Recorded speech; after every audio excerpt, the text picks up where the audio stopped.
சேலம் மாவட்டம் காடையாம்பட்டி கூட்டு குடிநீர் திட்ட ராட்சத குழாயில் உடைப்பு ஏற்பட்டு பல லட்சம் லிட்டர் தண்ணீர் வீணானது. தொட்டில்பட்டி காவிரி ஆற்றில் நீரேற்று நிலையம் அமைத்து காடையாம்பட்டி கூட்டு குடிநீர் திட்டத்திற்கு தண்ணீர் எடுக்கப்படுகிறது. இதற்காக மேட்டூர் சேலம் சாலையில் செல்லும் குழாயில் உடைப்பு ஏற்பட்டு 50 அடி உயரத்திற்கு தண்ணீர் பீச்சி அடித்து வெளியேறுகிறது. இதனால் வழியாக செல்லும் வாகன ஓட்டிகளும் பாதசாரிகளும் கடும் அவதிக்கு ஆளாகின்றனர்.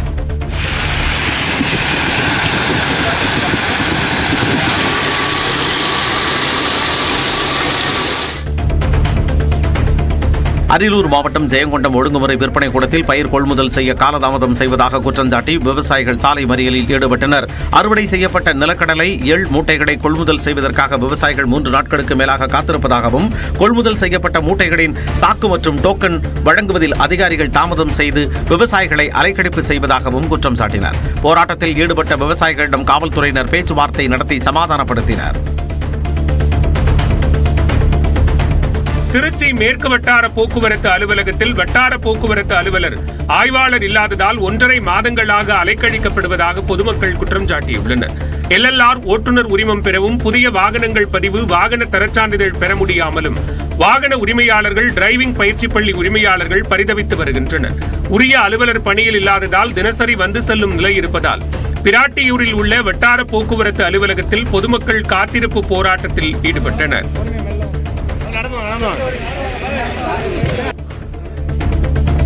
ஈரோடு அருகே உரிய ஆவணங்கள் இன்றி தங்கியிருந்த வங்கதேச நாட்டைச் சேர்ந்த 7 பேரை காவல்துறையினர் கைது செய்தனர். தகவலின் பேரில் பெருந்துறை, பணிக்கம்பாளையம், விஜயமங்கலம் ஆகிய பகுதிகளில் சோதனை நடத்திய காவலர்கள் ஆங்காங்கே தங்கியிருந்த வங்கதேச நாட்டினரை பெருந்துறை காவல் நிலையத்திற்கு அழைத்துச் சென்று விசாரணை நடத்தினர். உரிய ஆவணங்கள் இன்றி தங்கியிருந்த அவர்களை கைது செய்து விசாரணை நடத்தி வருகின்றனர். தென்காசி மாவட்டம் சிவகிரியில் மினி லாரியில் கடத்தப்பட்ட 1300 கிலோ ரேஷன் அரிசி பறிமுதல் செய்யப்பட்டது. ரகசிய தகவலின் அடிப்படையில் ராயகிரி அருகே காவல்துறையினர் வாகன சோதனையில் ஈடுபட்டனர். அப்போது மினி சரக்கு வாகனத்தில் 1300 கிலோ ரேஷன் அரிசி கடத்தப்பட்டது தெரியவந்தது. இதனையடுத்து அதனை பறிமுதல் செய்த காவலர்கள் கடத்தலில் ஈடுபட்ட கிருஷ்ணசாமி என்பவரை கைது செய்தனர். நாமக்கல் மாவட்டம் ராசிபுரம் கடைவீதியில் உள்ள நகை கடையில் நள்ளிரவில் ஏற்பட்ட தீ விபத்தில் நகைகள் எரிந்து சேதமாகின. இரவு வழக்கம் போல் கடையை பூட்டிவிட்டு வீட்டிற்கு சென்ற ஊழியர்கள் காலையில் வந்து பார்த்தபோது கடையில் இருந்து கரும் புகையுடன் துர்நாற்றம் வீசியுள்ளது. கடையில் இருந்த நகைகள், AC, CCTV உள்ளிட்ட பொருட்கள் எரிந்து சேதமாயிருந்தன. மின்கசிவு காரணமாக தீப்பற்றியதா அல்லது வேறு காரணமா என்பது குறித்து மின்வாரிய அலுவலர்களும் காவல்துறையினரும் விசாரணை மேற்கொண்டு வருகின்றனர். தேனி மாவட்டம் கூடலூரில் முன்விரோதம் காரணமாக பெண் காவலரை அரிவாளால் வெட்டிய சம்பவம் பரபரப்பை ஏற்படுத்தியுள்ளது. கம்பம் வடக்கு காவல் நிலையத்தில் காவலராக பணியாற்றும் அம்பிகா பணி முடிந்து வீட்டிற்கு திரும்பியுள்ளார். அப்போது அவரது குடியிருப்பு பகுதியில் வசிக்கும் குபேந்திரன் என்பவர் அரிவாளால் வெட்ட வந்துள்ளார். அம்பிகா சுதாரித்துக் கொண்டு தடுத்தபோது அவரது கண்ணுக்கு கீழ்ப்பகுதியில் வெட்டு விழுந்துள்ளது. அவர் தேனி மருத்துவமனைக்கு மேல் சிகிச்சைக்காக அனுப்பி வைக்கப்பட்ட நிலையில் குபேந்திரன் கைது செய்யப்பட்டுள்ளார். தென்காசி மாவட்டம் சங்கரன் கோவிலில் அரசு வழங்கிய இலவச வீட்டுமனையில் வீடு கட்ட பாதுகாப்பு கேட்டு சலவை தொழிலாளர்கள் கோட்டாட்சியர் அலுவலகத்தை முற்றுகையிட்டனர்.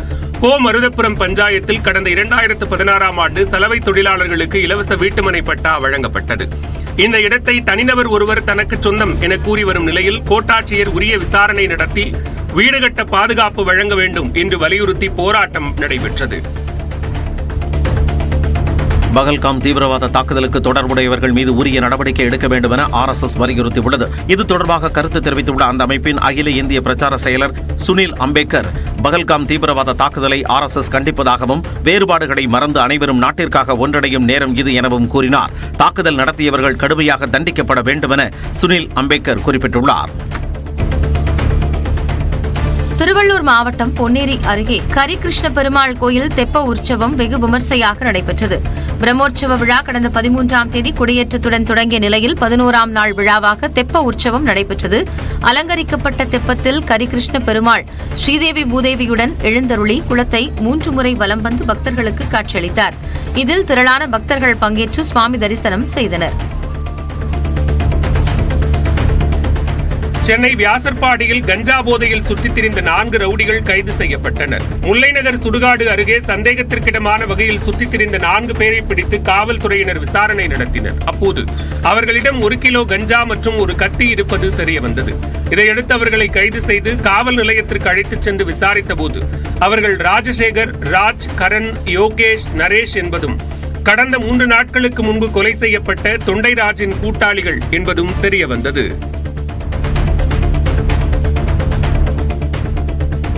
கோவை மாவட்டம் மேட்டுப்பாளையத்தை அடுத்த சிறுமுகை வனப்பகுதியில் நோய்வாய்ப்பட்ட யானைக்கு வனத்துறையினர் 2வது நாளாக சிகிச்சை அளித்தனர். கூத்தாமண்டி வனப்பகுதியில் இருந்து வெளியேறிய ஒற்றை ஆண் யானை நோய்வாய்ப்பட்டு உணவு எடுத்துக் கொள்ள முடியாமல் அவதிப்பட்டு வந்தது. கூத்தாமண்டி பகுதியில் நின்றிருந்த இந்த யானைக்கு வனத்துறையினர் சிகிச்சை அளித்தனர். தொடர்ந்து 2வது நாளாக யானையை கண்காணித்து வரும் வனத்துறையினர் வன கால்நடை மருத்துவர் சுகுமார் மூலம் யானைக்கு தர்பூசணி, வாழைப்பழம் போன்ற பழங்களில் நோய் எதிர்ப்பு சக்தி மாத்திரைகளை வைத்து வழங்கினர். தென்காசி மாவட்டம் சங்கரன்கோவில் அருகே உடல் எரிந்து அழுகிய நிலையில் ஆண் சடலம் கண்டெடுக்கப்பட்டது பெரும் பரபரப்பை ஏற்படுத்தியுள்ளது. சங்கரன்கோவில் திருநெல்வேலி சாலையில் சின்ன கோவிலாங்குளம் காவல் எல்லைக்கு உட்பட்ட காட்டுப்பகுதியில் எரிந்த நிலையில் 60 வயது மதிக்கத்தக்க ஆண் சடலம் கிடப்பதாக மக்கள் காவல்துறைக்கு தகவல் அளித்தனர். இதையடுத்து விரைந்து வந்த காவல்துறையினர் உடலை மீட்டு உடற்கூறு ஆய்விற்காக அனுப்பினர். மேலும் மாவட்ட எஸ்பி அரவிந்தும் நேரடியாக சென்று விசாரணை மேற்கொண்டார். சைவ சமயம் தழைத்தோங்க அரும்பாடுபட்ட திருநாவுக்கரசரின் குருபூஜை விழா திருச்சி திருவானைக்காவல் ஜம்புகேஸ்வரர் ஆலயத்தில் வெகு விமர்சையாக கொண்டாடப்பட்டது. உற்சவர் திருநாவுக்கரசர் திருமேனிக்கு அபிஷேகங்கள் செய்யப்பட்டு பின்னர் இரவு திருநாவுக்கரசர் பல்லக்கில் எழுந்தருளினார். தொடர்ந்து கைலாய வாத்தியங்கள் முழங்க 4ஆம் பிரகாரம் வலம் வந்து பக்தர்களுக்கு காட்சியளித்தார்.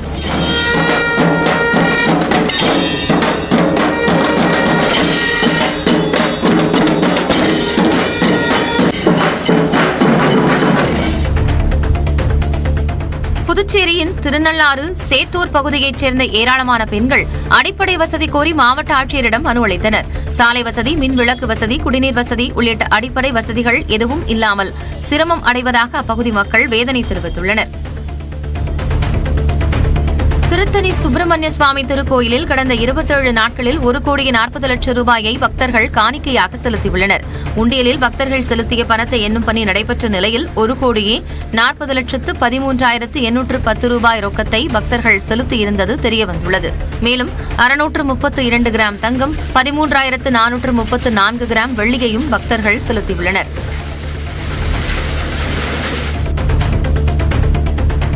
மயிலாடுதுறையில் குட்கா உள்ளிட்ட போதைப் பொருட்களை கடத்தி வந்த 2வரை போலீசார் கைது செய்தனர்.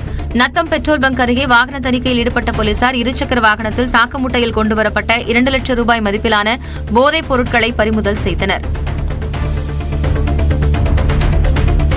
செங்கல்பட்டை அடுத்த அமரம்பாக்கம் திருப்போரூர் கூட்டு சாலையை சீரமைக்க பொதுமக்கள் வலியுறுத்தியுள்ளனர். 3 கிலோமீட்டர் தூரம் உள்ள இந்த சாலை முழுவதும் குண்டும் குழியுமாக காணப்படுகிறது. ஜல்லிக்கற்கள் பெயர்ந்துள்ளதால் இருசக்கர வாகன ஓட்டிகள் தட்டு தடுமாறி பயணிக்கும் சூழல் உள்ளது. சாலையை சீரமைக்க கோரி பலமுறை முறையிட்டும் நடவடிக்கை இல்லை என பொதுமக்கள் ஆதங்கம் தெரிவித்துள்ள நிலையில் ஆய்வு செய்து நடவடிக்கை எடுப்பதாக காட்டாங்குளத்தூர் வட்டார வளர்ச்சி அலுவலர் தெரிவித்துள்ளார்.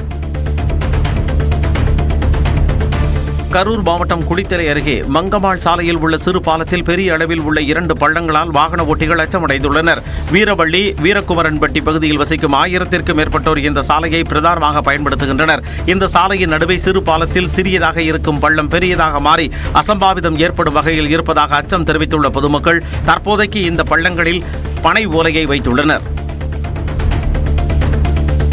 சென்னை மதுரவாயலில் திருமணம் நிச்சயிக்கப்பட்ட இளம்பெண் பினாயில் குடித்து தற்கொலைக்கு முயன்றது அதிர்ச்சியை ஏற்படுத்தியது. வருங்கால கணவர் மற்றும் அவரது உறவினர்களோடு ஷாப்பிங் சென்ற இளம்பெண்ணின் இருசக்கர வாகனத்தை உறவினர் ஒருவர் ஓட்டிச் சென்றார். ஆவடி அருகே போக்குவரத்து காவலர்கள் இருசக்கர வாகனத்தை மடக்கி சோதனை செய்தபோது உரிய ஆவணங்கள் இல்லாததால் வாகனத்தை பறிமுதல் செய்ததாக கூறப்படுகிறது. வருங்கால கணவரின் குடும்பத்தார் முன்பு சங்கடம் ஏற்பட்டதால் மனமுடைந்த அப்பெண் தற்கொலைக்கு முயன்ற நிலையில் மருத்துவமனையில் சிகிச்சை பெற்று வருகிறார். சாலை வரி, உதிரி பாகங்கள் விலை உயர்வு, காப்பீடு கட்டண உயர்வை கண்டித்து ஈரோடு மாவட்டம் கோபிச்செட்டிப்பாளையத்தைச் சேர்ந்த ஜேசிபி வாகன உரிமையாளர்கள் வேலை நிறுத்தத்தில் ஈடுபட்டனர். அனைத்து ஜேசிபி வாகன உரிமையாளர் சங்கம் ஒருங்கிணைந்து ஒரே வாடகையை நிர்ணயம் செய்ய வேண்டும் எனவும் வலியுறுத்தி கடந்த 3 நாட்களாக இந்த போராட்டம் நடைபெற்று வருகிறது. இதனால் கோபி பகுதியில் கட்டுமான பணிகள், சாலை அமைத்தல் உள்ளிட்ட பல்வேறு பணிகள் பாதிக்கப்பட்டுள்ளன.